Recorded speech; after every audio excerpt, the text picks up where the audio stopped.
जय हिंद मेरे प्यारे बच्चों, स्वागत है आप सभी का एक नए सेशन में। और आप बच्चों की जो काउंसलिंग है, कुछ बच्चों की काउंसलिंग रोक दी गई है। अब क्यों रोक दी गई है और किन की काउंसलिंग रोक दी गई है, सरल और आसान भाषा में समझेंगे। जैसा कि मैंने भी आपको इन्फॉर्मेशन दी थी, अभी मैं आपको पीडीएफ भी दिखाता हूँ, ऑफिशियल नोटिस भी दिखाता हूँ। जैसे कि मैंने आपको इन्फॉर्मेशन दी थी कि डिप्लोमा इन फार्मेसी के कुछ कॉलेज ऐसे हैं जिनको ब्लैक लिस्ट में कर दिया गया है और कुछ अभी पेंडिंग में है कि उनको 2023-24 के लिए संचालित किया जाएगा कि नहीं। जैसा कि यहाँ पे आपको दिख रहा होगा, list of institute is having affiliation is still pending, यानी कि अभी पेंडिंग में है फॉर दिस सीजन 2023-24, यानी 2023-24 में वो संचालित करने लायक है, किए जाएंगे या फिर नहीं, या फिर उनको भी ब्लैक लिस्ट में कर दिया जाएगा।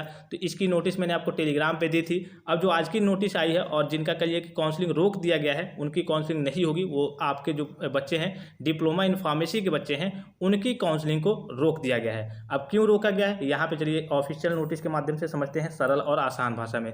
देखिए, प्रेषक चिरौंजी लाल, यानी कि प्रेषक मतलब किसके द्वारा लिखा गया है, तो चिरौंजी लाल जी हैं, उप सचिव हैं, उत्तर प्रदेश शासन के उप सचिव हैं, इनके द्वारा लिखा गया है। किसको लिखा गया है, किसको पत्र लिखा गया है, तो आपके काउंसिल को, यानी कि संयुक्त प्रवेश परीक्षा परिषद, यानी कि जेई कप को लिखा गया है।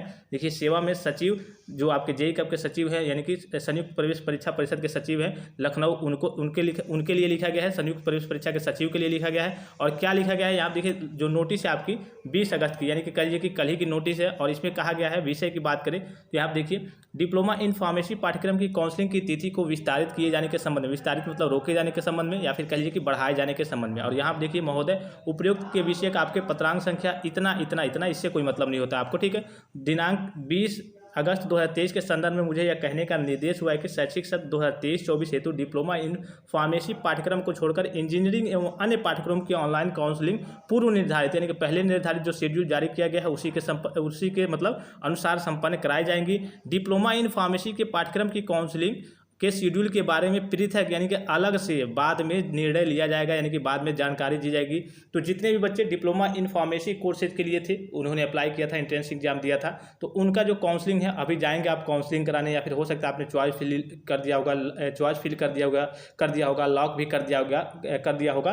तो अब आपका जो काउंसलिंग है, कह लीजिए सीधे शब्दों में, डिप्लोमा इन फार्मेसी के बच्चों का वो काउंसलिंग अब आपका नहीं होगा, वो आपकी काउंसलिंग रोक दी गई है डिप्लोमा इन फार्मेसी के बच्चे को। और जो इंजीनियरिंग कोर्सेज के बच्चे हैं और अन्य कोर्सेज के बच्चे हैं, उनका चलेगा पहले से जैसे शेड्यूल जारी है कि हाँ, आपका कल 22 को रिजल्ट आने वाला है, फिर 23 से लेकर के 26 तक दूसरा होगा, फ्रीज फ्लोट का कार्य होगा, फिर 27 को दूसरा वाला रिजल्ट आएगा, फिर 31 को तीसरा वाला रिजल्ट आएगा। वो सभी का सेम रहेगा। बस ये जो निर्णय लिया गया है वो केवल फार्मेसी के बच्चों के लिए लिया गया है, यानी कि डिप्लोमा इन फार्मेसी के कोर्स के लिए लिया गया है। और क्यों लिया गया है, जैसे कि मैंने आपको बताया कि कई कॉलेज कह लीजिए कि कुछ लापरवाही करते हैं, उनका रजिस्ट्रेशन सही से कह लीजिए नहीं है, या फिर ब्लैक लिस्ट में कर दिया गया है उनको, इसलिए उनका जो है डिप्लोमा इन फार्मेसी के बच्चों की काउंसलिंग को अभी रद्द कर दिया गया है, या फिर रोक दिया गया है। अब उनका बाद में कराया जाएगा। आई होप कि ये जानकारी आप सभी बच्चों को समझ में आई होगी। ऐसे ही अपडेट्स के लिए सभी स्टूडेंट्स चैनल को जरूर सब्सक्राइब करें। और यूपी पॉलिटेक्निक के बच्चों के लेक्चर्स वगैरह डेली बाय डेली प्रोवाइड किए जा रहे हैं, तो आप सभी बच्चे अपना अपना लेक्चर्स जरूर देखेंगे। सेशन को यहीं पर समाप्त करते हैं, तब तक के लिए आप अपना ख्याल रखिएगा। जय हिंद।